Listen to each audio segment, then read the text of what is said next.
Hi friends, MS4 వ్లాగ్స్కి స్వాగతం సుస్వాగతం. మన ఈ వ్లాగ్లో ఈరోజు పాండిచ్చేరికి సంబంధించినటువంటి వ్లాగ్ని చేయడం జరిగింది. ఈ వీడియోలో మీరు మొత్తం పాండిచ్చేరికి ఎలా వెళ్ళాలి, ఎక్కడెక్కడ తిరగవచ్చు, ఏ ప్రదేశాలను చూడొచ్చు అనేటువంటిది మనం పూర్తిగా ఇందులో చెప్పడం జరుగుతుంది. అలాగే మనం ఎంత బడ్జెట్ లోపల ఈ టూర్ని కంప్లీట్ చేసుకోవచ్చు అనేటువంటిది కూడా చెప్తుండడం జరుగుతుంది. కావున ఈ వీడియోని పూర్తిగా చూసి లైక్ చేసి కామెంట్ చేసి సబ్స్క్రైబ్ చేస్తారని చెప్పేసి కోరుకుంటున్నాను. Thank you friends. తక్కువ బడ్జెట్లో ఎక్కువ ఎంజాయ్ చేసి రావాలంటే పాండిచ్చేరి వెళ్ళాలి. ఒక 2-3 రోజులు రిలీఫ్గా ఎటన్నా వెళ్ళాలనుకుంటే మొట్టమొదలు మనము పాండిచ్చేరిని ఎంచుకోవచ్చు. గోవా లాంటి ప్రాంతాలకు వెళ్ళాలంటే ఎక్కువ మొత్తంలో ఖర్చు వస్తుంది. మనకైతే పాండిచ్చేరికి వెళ్ళాలంటే తక్కువ బడ్జెట్లో ఎంజాయ్ చేసి రావచ్చు. మేమైతే అరుణాచలం నుంచి వెళ్ళి పాండిచ్చేరికి వెళ్తున్నాము. మొట్టమొదలు మేము నిజామాబాద్ నుంచి వెళ్ళి తిరుపతి వెళ్ళాము. తిరుపతి నుంచి అరుణాచలం వెళ్ళాము. అరుణాచలం నుంచి వెళ్ళి పాండిచ్చేరికి వెళ్ళాము. ఇదంతా మాకు ఒక ఈ ట్రావెల్ అంటే ఈ 3-4 ప్రదేశాలు అంతా కలిపి మాకు ఒక 10,000 నుంచి 12,000 రూపాయల లోపల ఈ బడ్జెట్ ప్లాన్ అయితే 4-5 డేస్ లోపల పట్టేసింది. మీరు కూడా ఎలా వెళ్ళాలో నేను ఇదంతా మీకు ఈ వీడియోలో చెప్తాను. ఈ వీడియోని అయితే మీరు స్కిప్ చేయకుండా చూడండి. పాండిచ్చేరిలో బైక్లు అయితే రెంట్లకు ఇస్తారు మనం తిరగడానికి. ఈ బైక్ ఛార్జెస్ వచ్చేసి పర్ డే 400 రూపీస్ నుంచి వెళ్ళి 500, 600 అంటే ఇట్లా ఒక్కో బైక్ను బట్టి ఇట్లా వీళ్ళు ఛార్జ్ చేస్తుంటారు అన్నట్టు. మనకు 400 రూపీస్ లోపల మనకు స్కూటీ బైక్ని అయితే ఇచ్చేశాడు. ఇప్పుడు మనం మ్యాంగ్రోవ్ ఫారెస్ట్ బోటింగ్ చేయడానికి కోసము పాండి మరైన్కి అయితే చేరుకోవడం జరిగింది. ఈ పాండి మరైన్ లోపల మనకు ఒక బోటింగ్ చేయడానికి 450 రూపీస్ ఛార్జ్ చేస్తారు ఒకరికి. ఈ బైక్ కనిపిస్తున్నటువంటి బైక్ పైన తిరగాలంటే ఒక 100 రూపాయలు ఛార్జ్ తీసుకుంటారు. అంటే ఒక నిమిషం అటు వెళ్ళి ఇటు రావడానికి కోసం 100 రూపాయలు ఛార్జ్ తీసుకుంటారు. మనమైతే బట్టే ఫోజులు ఇచ్చి ఊకున్నాము. ఇప్పుడు మ్యాంగ్రోవ్ బోటింగ్ చేయడానికి కోసం అయితే వెళ్తున్నాము. ఈ మ్యాంగ్రోవ్ బోటింగ్ చేయడానికి ముందుగా మనకు సేఫ్ జాకెట్లు అయితే ఇచ్చారు. ఎందుకంటే సముద్రంలో మనం బోట్లో తిరుగుతున్నాం కాబట్టి ఎలాంటి విపత్తులు జరగకుండా ఉండేందుకు మనకైతే ఈ జాకెట్లు అయితే ఉపయోగపడతాయి. మ్యాంగ్రోవ్ బోటింగ్ అంటే మాడ అడవుల్లోని జలాల్లో బోట్లో తిరగడం అన్నమాట. అడవులలో చాలా రకాల అడవులు ఉంటాయి. అందులో మాడ అడవులు అనేటువంటివి ఒక రకమైనటువంటి అడవులు. ఇవి నది జలాలు సముద్రంలో అంటే నది జలాలు సముద్రంలో కలిసే చోట చిత్తడి నేలలలో ఈ మాడ అడవులు అనేటువంటివి పెరుగుతాయి. ఇవి సముద్ర తీరం నుంచి వచ్చేటువంటి అలల ద్వారా కానీ అంటే ప్రవాహాల ద్వారా కానీ వచ్చేటువంటి విపత్తులను ఎదుర్కోవడానికి ఈ అడవులు అనేటువంటివి ఒక రక్షణ గోడలాగానైతే నిలుస్తాయి. పాండిచ్చేరి అనేటువంటిది మన భారతదేశంలోని ఉన్నటువంటి 8 కేంద్రపాలిత ప్రాంతాలలో ఈ పాండిచ్చేరి అనేటువంటిది ఒక కేంద్రపాలిత ప్రాంతము. ఇక్కడనైతే మనకు గతంలోపట ఫ్రెంచ్ వారు ఈ పాండిచ్చేరిని పరిపాలించారని చెప్పేసి మనకు తెలుస్తుంది. పాండిచ్చేరి చేరుకోవడానికి హైదరాబాద్ నుండి కాచిగూడ, సికింద్రాబాద్ మీదుగా ట్రైన్లో వెళ్ళడానికైతే చార్మినార్ ఎక్స్ప్రెస్ అయితే ఉంటుంది. ఈ చార్మినార్ ఎక్స్ప్రెస్ చెన్నైకి అయితే చేరుకుంటుంది. ఈ చెన్నై నుంచి వెళ్ళి మళ్ళీ మనము ట్రైన్లోనే వెళ్ళాలనుకుంటే విల్లుపురానికి వెళ్ళాలి. లేదు అని అనుకుంటే చెన్నై నుంచి వెళ్ళి పాండిచ్చేరికి బస్సు ఉంటుంది. ఆ బస్సుకు ఒక సుమారు మినిమము 5 గంటల జర్నీ పడుతుంది. ఒక 150 రూపాయల ఛార్జ్ అయితే తీసుకోవడం జరుగుతుంది. వరంగల్ నుండి కూడా చెన్నైకి చేరుకోవచ్చు. చెన్నై నుంచి మళ్ళీ యథావిధిగా బస్సులో కానీ మనకు ట్రైన్లో కానీ అందుబాటులో ఉన్నటువంటి మన టైంను బట్టి పాండిచ్చేరికి అయితే చేరుకోవచ్చు. ఈ మ్యాంగ్రోవ్ బోటింగ్లో మనం ఒక 10 నిమిషాలు జర్నీ చేసిన తర్వాత ఒక సముద్రం మధ్యలో ఉన్నటువంటి ప్లేస్కి అయితే తీసుకెళ్తారు. ఇది సముద్రం మధ్య ఉన్నటువంటి ఒక అడవి లాంటి ప్లేసు. ఈ ప్లేస్లో మనం కాసేపు తిరిగి అలా టైంపాస్ చేసి ఫోటోలు దిగి మళ్ళీ బోటింగ్ అయితే చేయవచ్చు. మళ్ళీ బోటింగ్ ద్వారా మనము సముద్రం మధ్యలోకి అయితే వెళ్తాము. ఈ సముద్రం మధ్యలో అయితే చాలా డేంజరస్గా అలలు అయితే వస్తుంటాయి. సముద్రం నడి మధ్యలోకి ఈ బోట్ని అయితే తీసుకోవడం వెళ్ళడం జరుగుతుంది. అయితే స్పీడ్గా వెళ్ళడం వల్ల ముందుగా వచ్చేటువంటి అలల వల్ల మనము అందులో కూర్చుంటే ఒక ఎగ్జైట్మెంట్ అంటే ఒక హ్యాపీనెస్ అనేటువంటిది ఒక రకమైనటువంటి ఫీలింగ్ మనము ఎంజాయ్ చేయవచ్చు ఈ సముద్రం బోటింగ్ లోపల. పాండిచ్చేరిలో మనము ఒక్కరోజు ఉండడానికి కోసము రూమ్ రేట్ అయితే మనకు 1200 వస్తుంది. అంటే ఒక ముగ్గురం షేర్ చేసుకోవచ్చు రూమ్ని. అంటే ఒకరికి 400 రూపాయలు.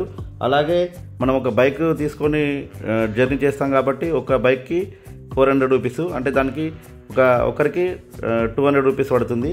అలాగే ఒక డే మనము మీల్స్ చేయడానికి ఒక 300 రూపీసు. అలాగే పెట్రోల్ ఛార్జ్ అంటే ఒక 100 రూపాయలు. మొత్తానికి ఒక 1100 రూపాయలు అయితే మనకు ఈ ఒకరోజు గడిపేయచ్చు పాండిచ్చేరి లోపల. ఈ బడ్జెట్ లోపలైతే మనము పాండిచ్చేరిని ఎంజాయ్ చేయొచ్చు. ఇంకా లేదు అంటే ఇంకా హెవీ కాస్ట్గా పెట్టుకోవాలనుకుంటే ఇక్కడ హోటల్స్ ఉంటాయి. హోటల్స్లో కూడా మనము స్టే చేయొచ్చు. అంటే హోటల్ లోపల ఎక్కువ ఖర్చు వస్తుంది. అందులోనే బార్స్ ఉంటాయి. ఆ బార్లలో మనం డ్రింక్ తీసుకోవచ్చు. అయితే బయట కూడా మనకు ఎక్కువ మొత్తం లోపల ఎటు తిరిగినా కానీ ఇక్కడ మన వైన్ షాప్లు అయితే ఉంటాయి. ఆ వైన్ షాప్లో తీసుకొని మనము రూమ్లో పోయి డ్రింక్స్ అయితే చేసుకోవచ్చు.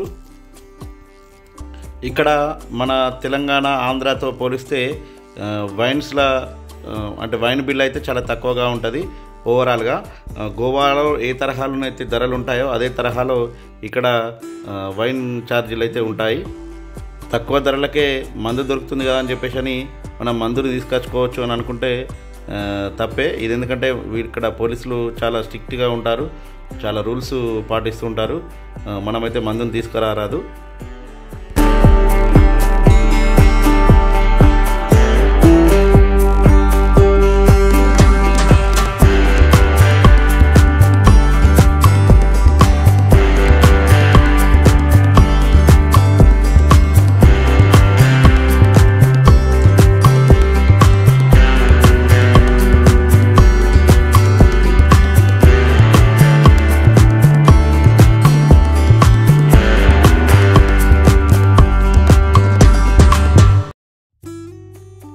బోటింగ్ని అయితే మంచిగా ఎంజాయ్ చేసి ఇంకో మా ఫ్రెండ్స్ అయితే మేము 2 టీంలుగా విడిపోయినాము. వాళ్ళు ఒక వేరే వైపు, మేము వేరే వైపు పోయి ఎంజాయ్ చేసాం బోటింగ్ని. అయితే వాళ్ళకు కొద్దిగా ఎక్కువ డబ్బులు కలిగాయని చెప్పేసి చెప్పారు. మేము పోయిన ప్లేస్కి అయితే చాలా తక్కువ డబ్బులు, అంటే 450 లోపల అయిపోయింది. వాళ్ళకి 500 కాస్ట్ అయిందని చెప్పేసి చెప్పారు. ఇక మనము నైట్ ట్రిప్ అయితే 7 తర్వాత మళ్ళీ మనము ఈ పాండిచ్చేరిలోని ఫ్రెంచ్ కాలనీకి అయితే చేరుకున్నాము. ఈ ఫ్రెంచ్ కాలనీలో మనకు సముద్రము పక్కనే ఉంటుంది ఈ ఫ్రెంచ్ కాలనీ అనేటువంటిది. ఈ సముద్రం పక్కనే ఫ్రెంచ్ కాలనీ ఉంటుంది. ఈ ఫ్రెంచ్ కాలనీలో అన్ని హోటల్స్, బార్స్, రెస్టారెంట్స్ అన్నీ ఉంటాయి. మనము అంటే ఈ సముద్రం పక్కనే తీసుకొని ఉండాలి అంటే ఎక్కువ కాస్ట్ అవుద్ది. కాబట్టి మనము కొద్ది దూరం లోపల తీసుకొని తర్వాత మనం బైక్ల మీద వచ్చి ఇలా రాత్రిపూట కానీ డే కానీ ఎంజాయ్ చూసి, అంటే అక్కడ వ్యూని అంతా చూసి ఎంజాయ్ చేసి వెళ్ళొచ్చు. పాండిచ్చేరి లోపల ఫ్రెంచ్ కాలనీ అనేటువంటిది ఒక ప్రాంతం ఉంటుంది. ఈ ప్రాంతము ఈ భారతదేశంలో ఏంటి ఫ్రెంచ్ కాలనీ అని మీరు అనుకుంటున్నారా?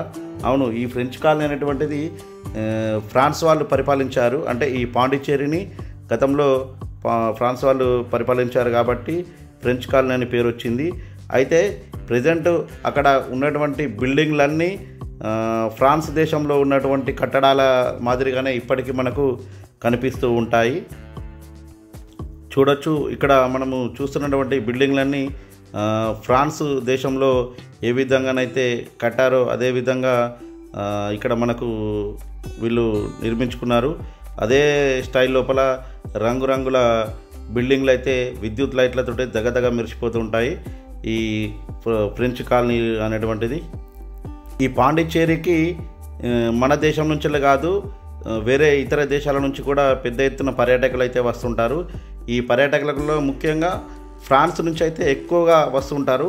ఆ ఫ్రాన్స్ దేశస్తులకు ఈ పాండిచ్చేరిలో ఉన్నటువంటి ప్రజలకు ఎక్కువ అవినాభావ సంబంధాలు ఉన్నాయి.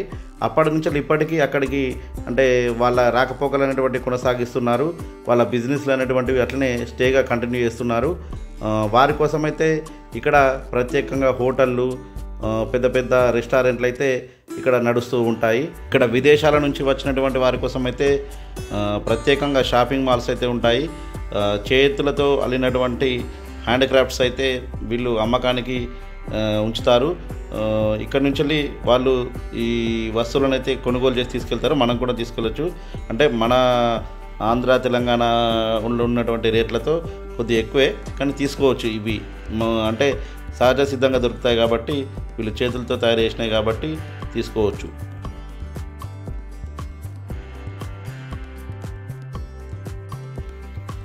నెక్స్ట్ డే మార్నింగ్ మనము రాక్ బీచ్కి అయితే వెళ్ళాము. ఇక్కడ ఈ రాక్ బీచ్ దగ్గరలోనే మనకు హోటల్స్ అయితే అవైలబుల్ ఉంటాయి, రూమ్లు కూడా తీసుకోవచ్చు. కానీ కొంచెం కాస్ట్ ఎక్కువ. ఏదైనా సరే బీచ్ దగ్గరలో తీసుకుంటే కాస్ట్ ఎక్కువ. సో మనం లోపలికి ఉండడం బెటర్, ఎందుకంటే మనకు బైక్ అవైలబుల్ ఉంటుంది కాబట్టి. అయితే ఇక్కడ ప్రత్యేకంగా కొన్ని కుకింగ్ పాయింట్లు ఉంటాయి. ఈ సముద్రంలో దొరికినటువంటి చేపలను వాళ్ళు మనకు ఫ్రై చేసి కానీ కర్రీ అండి కానీ ఇస్తారు. ఈ రాక్ బీచ్ దగ్గర అయితే మంచి బ్యూటిఫుల్ లొకేషన్ ఉంటుంది. మొత్తానికి ఓవరాల్గా పాండిచ్చేరి వస్తే ప్రీ వెడ్డింగ్ షూట్స్ కానీ పోస్ట్ వెడ్డింగ్ షూట్స్ కానీ చేసుకోవచ్చు తక్కువ బడ్జెట్ లోపల. అయితే మనకు అంటే బీచ్ లొకేషన్స్ కానీ ఇక ఇతర సంబంధించినటువంటి లొకేషన్లన్నీ మనకు ఈ పాండిచ్చేరిలోనైతే దొరకడం జరుగుతుంది. ఎవరైనా ప్లాన్ చేసుకుంటే ప్లాన్ చేసుకోవచ్చు.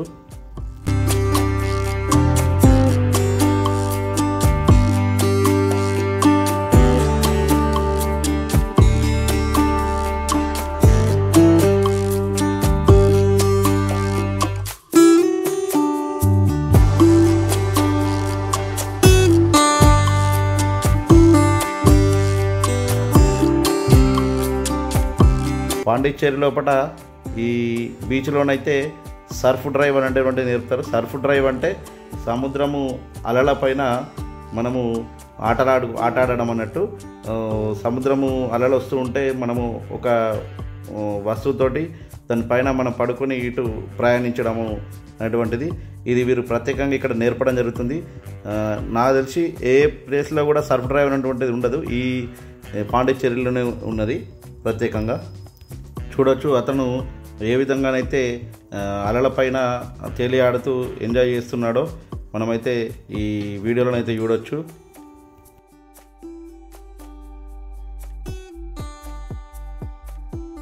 పాండిచ్చేరి లోపలనైతే ఒక 3-4 డేస్ స్టే చేసి మంచి ఎంజాయ్ చేయొచ్చు చాలా తక్కువ బడ్జెట్ లోపల. అంటే మనము ఉండడానికి తిరగడానికి అయితే రోజుకు ఒక 1000 రూపాయల చొప్పున పడుతుంది. అంటే ఒక 3 రోజులు ఉంటే ఒక 3000 రూపీసు. అలాగే ఇంకా ప్రయాణ ఖర్చులు అంటే ఒక 2000 రూపీస్, ఒక 5000. ఓవరాల్గా ఒక 5-6 నుంచి వెళ్ళి ఇక మనము ఎంత ఖర్చు పెట్టుకుంటే ఆ బడ్జెట్ లోపల మనము ఉండొచ్చు, ఎంజాయ్ చేసి రావచ్చు.